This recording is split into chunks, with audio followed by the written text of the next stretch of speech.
Good morning. सब लोग अच्छे हैं? बहुत बढ़िया। सबसे पहले आज का दिवस 10 सितंबर 2022 बाबा साहब की पुण्यतिथि, इसमें उनको सादर नमन। हमारे आरके ग्रुप के 15 अगस्त पे आपने के को देखा था और अब उनका इस कॉलेज पे पूरा आशीर्वाद, पूरा सानिध्य, हर पल उनकी ब्लेसिंग्स, पूरे आरके ग्रुप पे ब्लेसिंग्स, पूरे किशनगढ़ पे ब्लेसिंग्स, हर जो व्यक्ति उनके सानिध्य में आया या नहीं आया सब पे ब्लेसिंग्स। और मेरे लिए तो बड़ी गर्व की बात है कि उनके साथ मैंने काफी टाइम साथ रहकर उनसे प्रेरणा ली है, आशीर्वाद लिया है। साथ में बाबा साहब पे और भी कुछ बातें मैं करूंगा। उससे पहले हमारे आज के मुख्य अतिथि साहब जितेंद्र कुमार जी, बहुत बहुत धन्यवाद सर।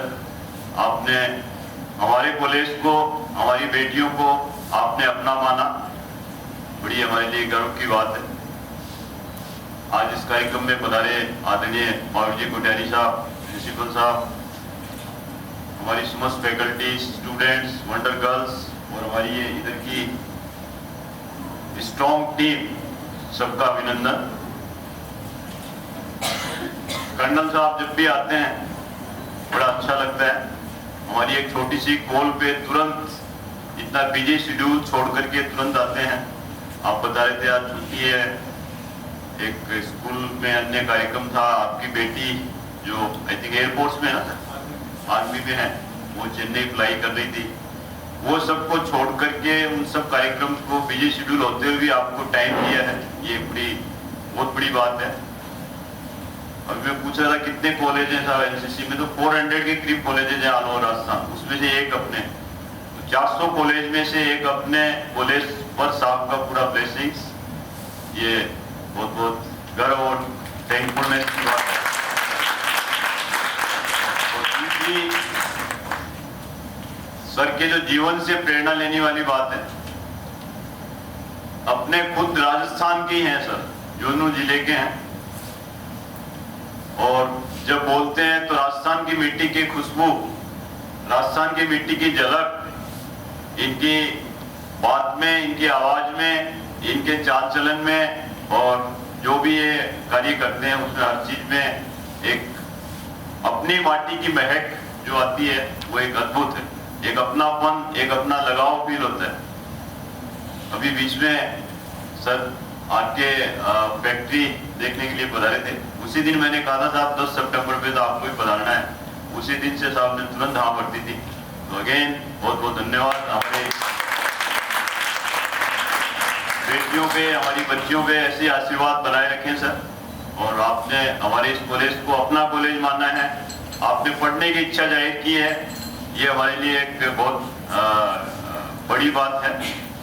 पढ़ने का तो हम कह नहीं सकते, लेकिन हम चाहते हैं कि आप यहाँ आके पढ़ाएं, यहाँ आके हमारी बेटियों को, जैसे भी आप टीच कर रहे थे, ऐसे आप आपसे रिलेटेड जो भी टॉपिक्स हैं, जब भी आप समय मिले, आपका हरदम स्वागत है, हरदम आप वेलकम है, आप आए हैं, हमारी बेटियों को इसी टाइप से, इसी तरह से प्रेरणा देते हैं।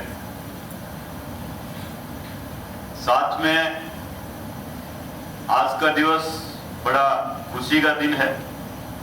हालांकि अपने कॉलेज की स्थापना 1 जुलाई 2015 से हमने सेशन स्टार्ट किया था।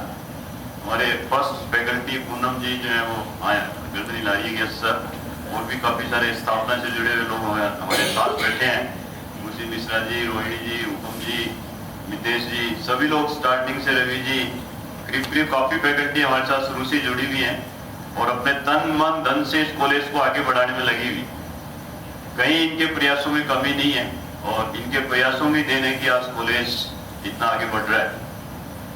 250 स्टूडेंट से हमने फर्स्ट बैच स्टार्ट किया और अभी करीब 1200 के लगभग संख्या होने को आ रही है।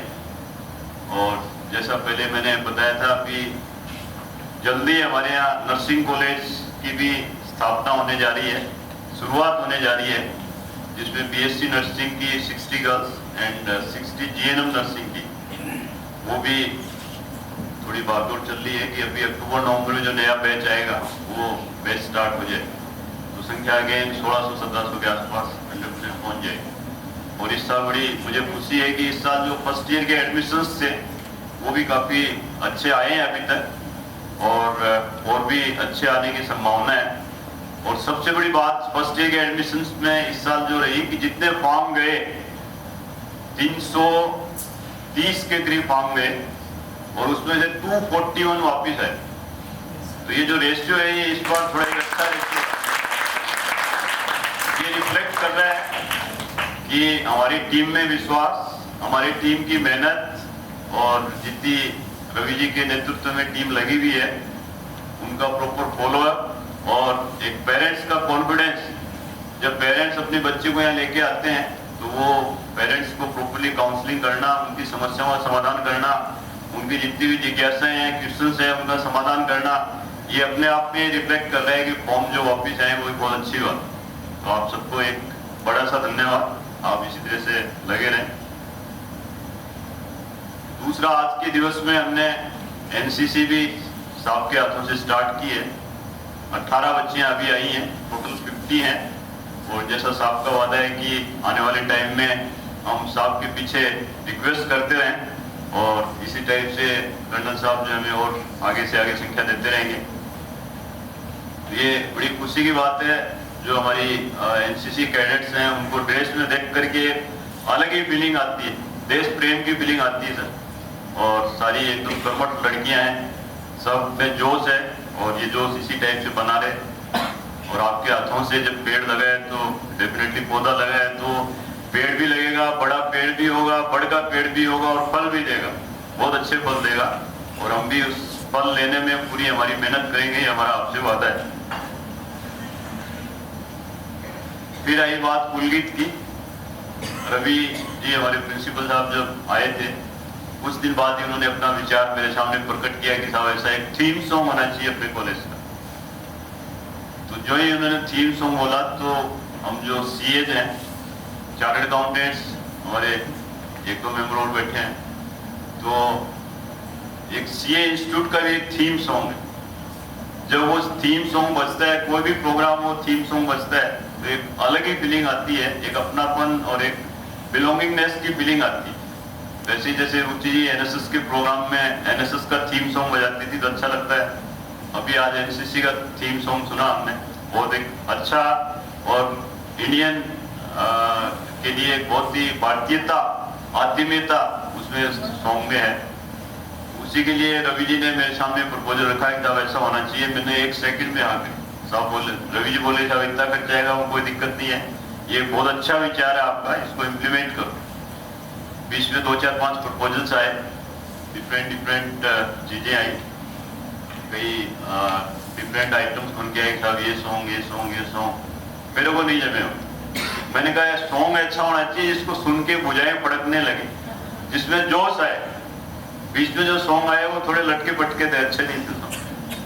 तो ये उनमें से सेकेंड राउंड में आए, फिर मैंने सुने तो एक सॉन्ग मेरे को पसंद आया कि ये बेसिकली जो उसकी जो थीम है वो जोश भरी होनी चाहिए। बच्चे सुने, कोई प्रोग्राम में आप बजाओ तो जोश आना चाहिए। हुकुम जी ने उसी लाइन पे उस सॉन्ग को लिखा, काफी अच्छा लगा। हमारे जो चेयरमैन साहब अशोक पाटिल साहब हैं उनसे भी चर्चा होगी, साहब इस टाइप की भावना रखते हैं, आपका भी कोई सुझाव तो हम चाहते हैं कि आपका भी ब्लेसिंग्स मिले उसमें। उन्होंने काफी सुझाव दिए। उनका एक ही कहना था कि आरके परिवार की, पार्टी परिवार की तारीफ मत करना, भाई कुछ भी करो उनकी तारीफ मत करना। तो मैं हुकुम जी को बताया, बोले साहब रतनलाल जी पाटनी साहब और कौनलाल जी पाटनी साहब वो तुम्हारे पूजनीय हैं, उनके तो नाम हम जरूर लेंगे। मुझे बीच में एक अशोक वर्ड भी आ रहा था, तो अशोक साहब की भावना के अकॉर्डिंग वो वर्ड पे हमने कट करवाया। और इस बीच जैसा हुकुम जी बताया, जो मेरी वाइफ है जयश्री, उसने भी काफी इनको बातें बताई और सबके सम्मिलित प्रयासों से एक बहुत ही अच्छा कुल गीत बन पड़ा है। आप ने आज पहली बार सुना है, आपने कई बार सुना है, तो हमें बहुत अच्छा लगा। आज आप पहली बार के अलावा बाद में भी कभी सुनेंगे, और जब भी सुनेंगे तो धीरे धीरे आपको अच्छा लगने लगेगा और एक फीलिंग, बिलोंगिंगनेस की आप पे फीलिंग आएगी।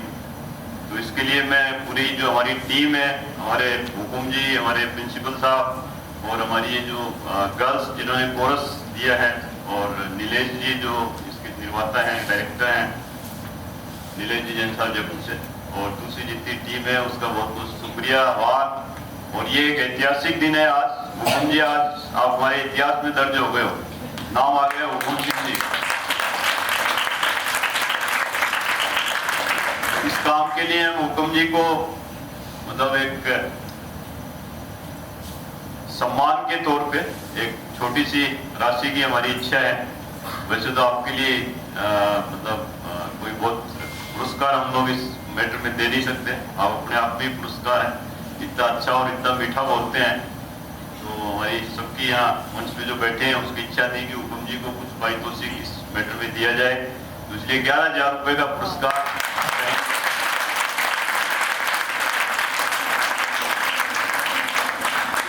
जी को मेरे स्पीच के बाद कर्नल साहब के हाथों से हम लोग उनको दिलवाएं। और आप ऐसे ही और अच्छी अच्छी रचनाएं करते रहें, अच्छे अच्छे हमें बहुत सुनाते रहें, ये हमारी इच्छा है। आज का जो प्रोग्राम है बहुत सुंदर प्रोग्राम बन पड़ा, बहुत अच्छा बना है। जो आपके आज के कोऑर्डिनेटर रवि जी और हमारी रुचि मैडम और अन्य पीठ के पीछे, पर्दे के पीछे जितनी टीम लगी हुई है, उन्होंने काफी मेहनत की है। मंच पे जो प्रोग्राम हुए, चारों आइटम जो डांस प्रोग्राम, जो राजस्थानी प्रोग्राम्स थे, बहुत ही सुंदर थे। राजस्थान की डांसेज, राजस्थान के जो नृत्य, राजस्थान के जो संगीत, उनमें एक अलग ही महक होती है, एक अलग ही खुशबू आती है, उनको सुन के एक अलग ही आनंद आता है। तो आज के दिवस के अकॉर्डिंग जो हमारे बाबा साहब थे, उनको राजस्थान की हर चीज पसंद थी और वो एक अलग ही टाइप के व्यक्तित्व थे। उनकी इस तिथि पे इतने सुंदर नृत्य जिन बच्चों ने किए हैं, जिन्होंने ऑर्गेनाइज किए हैं, उनके लिए अभिनंदन। बहुत सुंदर आपने नृत्य किए। आपके साथ हम डांस कर नहीं पाए, नहीं तो सबका मन कर रहा था कि आपके सॉन्ग्स के साथ में डांस करें। रवि जी भी मेरी यहाँ कर रहे हैं। बाबा साहब पे मैं वापिस आऊंगा। बाबा साहब का जो व्यक्तित्व था एक डिफरेंट था। जब वो गए 106 साल के थे। सबसे बड़ी बात तो ये है कि 106 100 पार अगर किसी ने जिया है तो अपने आप में उस आदमी में दम, खम और कहीं कहीं मार्च उस आदमी में रही होगी, उस व्यक्ति इंसान में रही होगी। 94 में जब आरके ग्रुप से मैंने ज्वाइन किया था और वो गए थे 2005 में, तो 6 और 5 11 साल मेरे को साथ उनके काम करने का मौका मिला। वो जब घर से तैयार होके निकलते थे तो ये आप जो ड्रेस वो फोटो में देख रहे हैं, परमानेंट ड्रेस थी उनकी। उस ड्रेस के अलावा कुछ नहीं पहनते थे, परमानेंट ये ड्रेस थी, एकदम फर्स्ट क्लास सफेद कुर्ता। और जब भी कुर्ता पहनते थे, क्लब लगाए हुए उनको कुर्ता पसंद नहीं आता था, एकदम चकाचक व्हाइट चाहिए कुर्ता और फर्स्ट क्लास धोती, और उसके ऊपर सिर के ऊपर वो बाग, पगड़ी, बाग। मेहता साहब भी हॉस्टल वाले हैं मेरी, हाँ मैं यहाँ बन रहे हैं, आपने भी देखा होगा, आप मिले हैं उनसे। किशनगढ़ के जितने प्रोग्राम होते थे, जो उनको इनवाइट करते थे, जितने भी आयोजक थे, प्राय जैन समाज के जितने प्रोग्राम्स होते थे उनमें हर प्रोग्राम में इनवाइटेड रहते थे और हमेशा उन प्रोग्राम में जाते थे। अशोक भाई साहब को कोई इनवाइट करने आते तो वो कहते कि बाबा साहब बैठे ना, आप इनको ले जाओ, और बड़े खुश होते थे, अच्छे से तैयार होते थे और वो चलते तो अच्छी खासी उनकी हाइट, और 106 105 साल में भी यूं दौड़ लगाते कि आप उनको पीछे रह जाएं। इतनी शानदार उनकी हेल्थ थी और खाने में एकदम अपने हिसाब से लिमिटेड, जैन धर्म के हिसाब से, उस हिसाब से लिमिटेड खाते थे। पास में खंडास गांव है, आपने किसी ने सुना हो? खंडास टिहरी डीडवाड़ा, ये इधर एक गांव की एक लाइन है, टोल टैक्स के पार थोड़ा अंदर 15-20 किलोमीटर पे खंडास उनकी जन्मस्थली थी। 2 भाई थे वो, रतनलाल जी और भंवरलाल जी। तो रतनलाल जी ने शादी नहीं की थी, कुंवारे रहे आजीवन, लेकिन आर के परिवार ने उनको इतना मान दिया, इतना उन्होंने कंवरलाल जी को उन्होंने अडॉप्ट किया था, इसलिए कंवरलाल जी उनके दत्तक पुत्र हुए और फिर आगे की पीढ़ियां इसी हिसाब से चली। उनको मान इतना दिया कि आज किसी को बताओ कि वो कंवरलाल जी उनके दत्तक पुत्र थे या उन्होंने शादी नहीं की, वो मतलब कंवरलाल जी की ये संतान है, कोई मानने को तैयार नहीं होता। सब कहते नहीं रतनलाल जी की सब संतान है। इतना प्रेम और इतना जुड़ाव और इतना वो था। और जैन धर्म, बालिका शिक्षा और दूसरा कोई भी काम उनके ये प्रिय सब्जेक्ट थे। उनको बिजनेस से और से कोई लेना देना नहीं, कोई मतलब ही नहीं उनको। वो तो आते थे यही बात करते थे कि किसका क्या भला करना है, क्या किसी को अपने को हेल्प करनी है, कैसे करना है। और नेत्र जो आंखों के ऑपरेशन है वो उनका फेवरेट सब्जेक्ट था। जब भी कोई गांव वाला गांव में, वो खुद भी गांव में रहे हुए हैं, गांव में उन्होंने व्यापार किया, तो गांव में जो लोग रहते हैं तो थोड़ा धूल मिट्टी उससे गांव वालों की आंखें जल्दी खराब हो जाती है, मोतियाबिंद वगैरह जल्दी आ जाता है। तो वो हमेशा ये कहते थे अशोक भाई साहब को कि अशोक जी आप जो है वो गांव वालों के आंखें ठीक करवा दो और कुछ नहीं करवाओ, उनकी आंखें ठीक करा।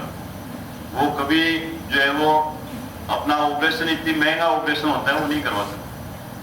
तो उनके जाने के बाद में आज के दिवस को हमने 2006 में फर्स्ट आई कैंप किया था बाल विकास परिषद की संगठन के सहयोग से, और उसके बाद कई सालों तक वो नेत्र कैंप चले। तो आई कैंप चलते थे तो आरके कम्युनिटी का पूरे किशनगढ़ में एक मेला सा लग जाता था। कम से कम 5,000, 6,000, 7,000, 10,000 तक की भीड़ आती थी उसमें आसपास के गाँव। और वो भीड़ आकर के जयपुर से डॉक्टर आते थे, अपने डॉक्टर क्षेत्रपाल जो यहाँ के एरिया के फेमस डॉक्टर हैं, वो खुद आकर के आंखें जांच करते थे। उनका जो सन है डॉक्टर अरुण क्षेत्रपाल, वो भी आके आंखें जांच करते थे और फिर मरीज सिलेक्ट करके हम लोग उनके ऑपरेशन करवाते थे। तो 1,000 ऑपरेशन हर साल हुए उनके। बाद में किसी कारणवश वो परंपरा थोड़ी बंद हो गई।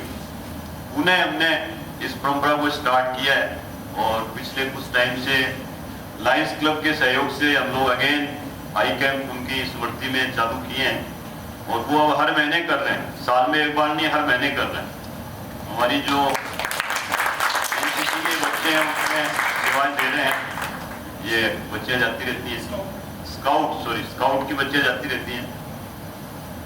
उसमें भी करीब 100, 150, 200 आई ऑपरेशन कंटिन्यू हो रहे हैं, 200 के करीब। और दूसरा प्रकल्प हमने उनके साथ में लिया था विकलांग सेवा। लायंस क्लब के सहयोग से विकलांगों की भी काफी, जो दिव्यांग भाई बहन हैं उनकी भी काफी हेल्प उसमें होती थी। किसी को ट्राई साइकिल दी जा रही है, किसी को कुछ दिया जा रहा है, वो भी काफी मदद होती थी। और उसमें एक जो जयपुर का फेमस जयपुर फूड, डॉक्टर पीके सेठी जो उस पैर के निर्माता थे, वो पैर निःशुल्क अगर कोई लगवाने जाए तो पैर 4-5 लाख रुपए एक पैर पड़ता था। लेकिन हमारे यहाँ पूरी टीम, महावीर अस्पताल की जो महावीर विकलांग सेवा समिति है उसकी पूरी टीम यहाँ आती थी, आकर के आर के कम्युनिटी पूरा अस्पताल बनाती थी टेम्परेरी, और उसके अंदर बाकायदा पैर बनाए जाते थे। वो देखने लायक प्रक्रिया थी सर उनकी। और उसके अलावा उनके नाम से आर के ग्रुप अपने आप में चल ही रहा है। उनके नाम से जो एक कॉलेज चल रहा है, कॉलेज को रन करने वाला भी एक फाउंडेशन है, आर के फाउंडेशन, श्री रतनलाल कंवरलाल पाटिल फाउंडेशन, वो चल रहा है। और मैंने कहीं पुण्य कर्म किए होंगे कभी, वो पूरे ट्रस्ट का जिम्मा भी मेरे पास ही। वो ट्रस्ट सर इतने काम कर रहा है जबरदस्त कि कोई सोच नहीं सकता। ट्रस्ट में एनी टाइम 2000 से 2100 लोगों को तो पेंशन जाती है हर महीने। कोई गरीब है, कोई विडो है, कोई परेशान है, कोई मेडिकली अनफिट है, कोई भी रीजन है, उसमें हमारे सेट पैरामीटर्स हैं। उन पैरामीटर्स में से लोग अप्लाई करते हैं और उनको continue life long subject to certain condition उनको पेंशन जाती है। कंडीशंस में एक कंडीशन तो ये है कि भी आपका अगर बेटा है वो 25 साल का हो गया तो फिर ट्रस्ट जिम्मा नहीं लेगा, बेटा ही आपको खिलाए। हालांकि काफी एप्लीकेशन आती हैं ऐसी कि बेटा है लेकिन वो अपने अलग रहता है और हम बूढ़े बुढ़िया अलग रहते हैं, हमारे को कोई संभालने वाला नहीं है, तो उनको भी पेंशन जाती है। उसके अलावा मेरे पास संख्या नहीं है कितने स्टूडेंट्स उनको पढ़ने के लिए छात्रवृत्तियां जाती हैं, काफी स्टूडेंट्स हैं ऐसे। उसके अलावा मेडिकल हेल्प है, और दूसरी काफ़ी चीज़ें हैं। तो वो ट्रस्ट ये सब काम कर रहा है और ट्रस्ट भी हमने 96 में इस्टेब्लिश किया था। तो 96 से लेकर के और 2021 का टाइम है। एक बार भी पीछे में और अशोक पाटनी साहब बैठे कुछ ट्रस्ट के मैटर डिस्कस कर रहे थे। उसी दौरान उनकी धर्मपत्नी सुशीला जी पाटनी भी वहाँ आ गए। तो बोले क्या कर रहे हो? तो फिर मैंने कहा भाभी जी ऐसे ऐसे ये हम लोग जो है वो ट्रस्ट के लिए मदद कर रहे हैं। तो बोले सुभाष जी आपने अब तक कितनी मदद करवा दी मेरे को ये बताओ। तो मैंने एक रफ व्यू मोटा मोटी दिया हूँ सर 96 से अब तक जो मदद कर दी। तो भाभी जी की मोटा मोटी 500 करोड़ रुपए हमने डिस्ट्रीब्यूट कर दिए। ताली बजाने वाली ये बात नहीं है, ताली बजाने वाली बात जो मैं अब बताऊंगा वो है। तो भाभी जी ने मेरे को एड्रेस नहीं किया, भाभी जी ने अशोक ऐसा होगा बोले एक बात बताओ आपने 500 करोड़ रुपए या जो भी अब तक डोनेट कर दिया उससे आपका क्या गया? आपको क्या ऐसी चीज जो है जो आपने सेक्रीफाइस की या जो आपने उस 500 करोड़ या जो भी आपने डोनेशन दिया है वो देने की वजह से आपको कुछ नहीं मिला? आपके पास घर है, बार है, मकान है, फैक्ट्री है, सब कुछ है आपके पास। 500 आपके पास से चला गया तो आपका कुछ नहीं बिगड़ा। वो 500 की दुआओं से हो सकता है कितना ही और आ गया होगा, लेकिन जो 500 जिन जिन के पास गया उनकी जिंदगी में आप जान के देखिए, उनको देखिए, उनसे मिलके देखिए कि उनको क्या प्राप्त हुआ और आज उनकी लाइफ कहाँ है। ये उनके वचन थे। उन्होंने बोली कि आप 500 नहीं, 500 के आगे एक बिंदी भी और लगा तो कम था। ये सब मेरा कहने का मतलब ये रतनलाल जी पाटनी साहब जो पुण्य आत्मा है उनका ही प्रताप था कि ये सब ऐसे हुआ। और आर के गर्ल्स कॉलेज है वो भी उनकी भावनाओं के अकॉर्डिंग ही खुला है। जैसा मैंने कई बार पहले बताया था 2012 में जब सेंट्रल यूनिवर्सिटी की नींव रखने के लिए आदरणीय गहलोत साहब यहाँ पधारे थे, उस टाइम जनता की बेहद डिमांड थी कि साहब यहाँ गर्ल्स कॉलेज खुलना चाहिए। और उसी टाइम गहलोत साहब ने अशोक भाई साहब को जिम्मा दिया कि यस यहाँ आर के कॉलेज, यहाँ कॉलेज खुलेगा, गर्ल्स कॉलेज खुलेगा और खोलने वाले होंगे अशोक पाटनी जी जो सामने बैठे। ये उन्होंने घोषणा की और घोषणा के अकॉर्डिंग उन्होंने ये लैंड करीब 39 बीघा लैंड है वो दी, 2 करोड़ रुपए दिए और कि साहब ये आर के गर्ल्स कॉलेज खोलो। भाई साहब बोले साहब आप 2 करोड़ आप दे रहे हो, बहुत बढ़िया बात, मैं भी जो मन पड़ेगा दे दूंगा, लेकिन ये कॉलेज चलाना मेरे बस की बात नहीं है। आप तो जो है वो ये मेरे बाहर कंधों मत डालो आप। तो फिर वो गहलोत साहब बोले कि आप इधर आओ। मंच पे उनको बुलाया और मंच पे खड़ी सभा बोले कि साहब देखो जनता जनार्दन, देखो अशोक पाटनी जी कह रहे हैं कि मैं कॉलेज नहीं चला सकता, तो इनको पूछो इनकी इतनी बड़ी बड़ी फैक्ट्रियां कैसे चल रही हैं, इतना बड़ा बड़ा साम्राज्य कैसे चल रहा है, तो ये एक छोटा सा कॉलेज नहीं चला सकते। पैसे का बोलना बचा ही नहीं, जो गहलोत साहब ने ये बात कह दी। तो उसके बाद वो दिन और आज का दिन कंटिन्यू पूरी टीम उस अभियान को उसको सक्सेस करने में लगी हुई है। गहलोत साहब ने इसकी नींव रखी थी और उनके कार्यकाल में अब आगे और एक से एक कॉलेज में जुड़ा होते जा रहे हैं। बाबा साहब की जो जीवनी है उससे बेटो आपको बच्चों आपको बहुत कुछ सीखना चाहिए। एक कर्मठता, एक ईमानदारी, एक कैसे काम को निभाना चाहिए, एक कमिटमेंट, ये सब उनकी एक जीवनी में था और कभी हार नहीं मानी उन्होंने। आपने अमिताभ बच्चन की मूवी देखी होगी 108 नॉट आउट। अमिताभ बच्चन उसमें 108 साल जी के दिखाते हैं, उसके जीते जागते उदाहरण हमारे बाबा साहब। 108 से 2 कम रह गया हालांकि, लेकिन वो 108 से कम नहीं है। जबरदस्त जिए हैं वो और खूब भरपूर जिए हैं। इसी अवसर पे मैं प्रेरणा स्वरूप कुछ दिन पहले हमारी हंसती मुस्कुराती रोहिणी मैडम ने मेरे को कुछ भेजा था कि सर मेरे को ये बहुत अच्छा लग रहा है, कभी आप इसको सब बच्चों को सुनाएं। मैं विद योर ड्यू परमिशन आज लाइनें लाया हूँ। बच्चों को बहुत अच्छा लगा। Thank you. तो रोहिणी मैडम ने लाइनें भेजी थी। आई होप कि दिवस के अकॉर्डिंग है, प्रेरणा लेने वाली चीज है, ऐसी चीज है जिसमें कभी हिम्मत नहीं आनी चाहिए। कर्नल साहब का मैं बता रहा था अभी, झुंझुनू गांव के रहने वाले, परिवार में कोई मिलिट्री बैकग्राउंड नहीं, फादर किसान। क्यों सर? और अपनी मेहनत से, अपने बलबूते से इन्होंने सैनिक स्कूल में पढ़े हैं और पढ़ करके आज अपना इतना नाम कमा रहे हैं, पूरे राजस्थान के मालिक हैं और पूरा अपने देश के लिए एकदम सेवा में जुड़े हुए हैं, लगे हुए हैं और इतना इनका जो मन है वो पूरा एकदम सेवा करने वाला मन है। तो ये काफी कुछ इनसे सीखने की बात है कि अपने को एक जज्बा होना चाहिए अपने को, yes we can do it. उसी संदर्भ में रोहिणी जी मैडम की तरफ से भेजी हुई कुछ लाइनें हैं। हर एक संकट का हल होगा, हर एक संकट का हल होगा, वो आज नहीं तो कल होगा। माना कि अंधेरा बहुत है, माना कि अंधेरा बहुत है, चारों ओर नाकामी है, माना कि थक्के टूट रहे हैं, सफर अभी दूरगामी है, जीवन की आपाधापी में जीने का ठिकाना छूट गया है, पर श्री कृष्ण भगवान ने साफ कहा है, बस कर्म करो कल तुम्हारा होगा। और कर्म में अगर सच्चाई है, कर्म में अगर सच्चाई है तो कर्म कभी निष्फल नहीं होगा। हर एक संकट का हल होगा, आज नहीं तो कल होगा। सोने की जितनी आग लगे, सोने को जितनी आग लगे वो उतना ही प्रखर निकलता है, हीरे पर जितनी धार लगे वो उतना ही खूब चमकता है। मिट्टी का बर्तन पकता है